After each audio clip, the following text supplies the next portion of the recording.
మరొక breaking news చూస్తున్నాం. POCSO కేసులో అరెస్ట్ అయిన బండి భగీరథ్ దాఖలు చేసిన బెయిల్ పిటిషన్ పై నేడు తెలంగాణ హైకోర్టులో విచారణ జరగనుంది. ఈ విచారణపై రాజకీయ న్యాయ వర్గాలతో పాటు ప్రజల్లోనూ ఆసక్తి నెలకొంది. బండి భగీరథ తరపు న్యాయవాదులు బెయిల్ మంజూరు చేయాలంటూ కోర్టును కోరగా దర్యాప్తు సంస్థ తమ వాదనలు న్యాయస్థానం ముందు వినిపించనుంది. ఇరుపక్షాల వాదనలు విన్న అనంతరం బెయిల్ పిటిషన్ పై హైకోర్టు నిర్ణయం వెలువరించే అవకాశం ఉంది.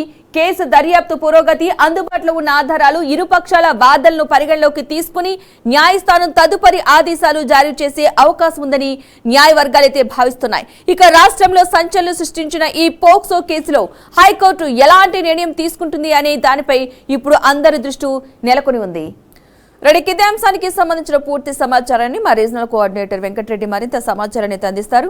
వెంకటరెడ్డి, చెప్పండి, ఈ అంశానికి సంబంధించిన పూర్తి వివరాలు ఏంటి? Good morning Padma. కేంద్ర మంత్రి బండి సంజయ్ కుమారుడు బండి సాయి భగీరథ్ ఎదుర్కొంటున్నటువంటి కేసు సంచలనాత్మకంగా అయితే మారబోతోంది. ఇక ఆ పోక్సో కేసుకు సంబంధించి దర్యాప్తు అయితే కీలక దశకు చేరుకుందని చెప్పొచ్చు. మే 16న అరెస్ట్ అయినటువంటి సాయి భగీరథ్ ఇప్పటి వరకు 50 రోజుల పాటు జైల్లో అయితే రిమాండ్ ఖైదీగా ఉన్నారు. తనకు బెయిల్ మంజూరు చేయాలంటూ కూడా ఇటు పిటిషన్ దాఖలు చేయడంతో తెలంగాణ హైకోర్టులో అయితే ఈ రోజు అత్యంత కీలక విచారణ అయితే జరిగే అవకాశం ఉంది. మే 16 నుంచి ఇప్పటి వరకు 50 రోజుల పాటు జైల్లో ఉన్నటువంటి పోలీసుల ఏదైతే ఇప్పటి వరకు ఛార్జ్షీట్ దాఖలు చేసినటువంటి విచారణకు సంబంధించి కూడా పూర్తిగా భిన్న వాదనలు అయితే కొనసాగుతూ వస్తున్నాయి.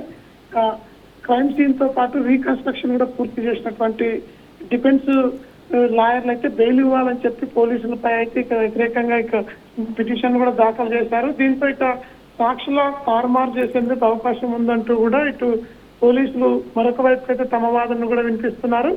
ఇక 5 నెలల తర్వాత అసాధారణ ఫిర్యాదుతో ఇక ఈ కేసులో రాజకీయ రంగు కూడా ఉంది. ఓవైపుకు కుట్ర కూడా చేశారనే కోణంలో కూడా డిఫెన్స్ లాయర్లు అయితే తమ వాదనను వినిపిస్తున్నారు. ముఖ్యంగా ఇటు పేట్ బషీరాబాద్ పోలీసులు హైకోర్టులో అయితే బలమైనటువంటి కౌంటర్ అఫిడవిట్ కూడా దాఖలు చేయడంతో భగీరథ్ 50 రోజుల నుంచి జైల్లోనే ఉన్నారు. ఇక నిందితులు బయటికి వస్తే ఖచ్చితంగా బాధితురాలతో పాటు సాక్షులను కూడా బెదిరిస్తారని చెప్పి పోలీసులు మరొక వైపు అయితే తమ వాదన వినిపిస్తున్నారు.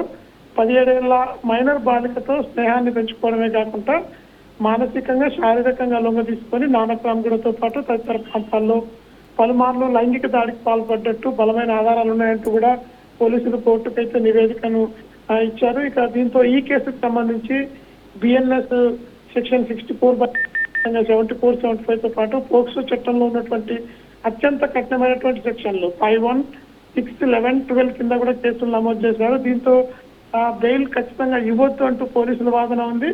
మరొక వైపు భిన్న వాదనల మధ్య హైకోర్టు తీసుకున్నటువంటి నిర్ణయం అయితే ఈ రోజు కీలకంగా ఉంది. ఇక తాజాగా పోలీసులు ఇచ్చినటువంటి వైద్య నివేదికలతో పాటు బాధితురాలు వాంగ్మూలంతో పాటు డిజిటల్ ఆధారాలు కూడా బలాన్ని అయితే కోర్టుకు ఒక అంచనా అయితే ఈ కేసు తీసుకెళ్లే దిశగా అయితే ముందుకు సాగుతుందని చెప్పొచ్చు. మరొక వైపు సహజ న్యాయ సూత్రాల ప్రకారంగా బాధితురాలి వాదనలు కూడా వినేందుకు నోటీసులు కూడా హైకోర్టు జారీ చేసింది. దీంతో ఇరుపక్షాల వాదనలు, ఆధారాలు, దర్యాప్తు అయితే ఇక ఏ విధంగా చేయాలనే కోణంలో అయితే తీవ్ర ఉత్కంఠ అయితే కొనసాగుతుంది.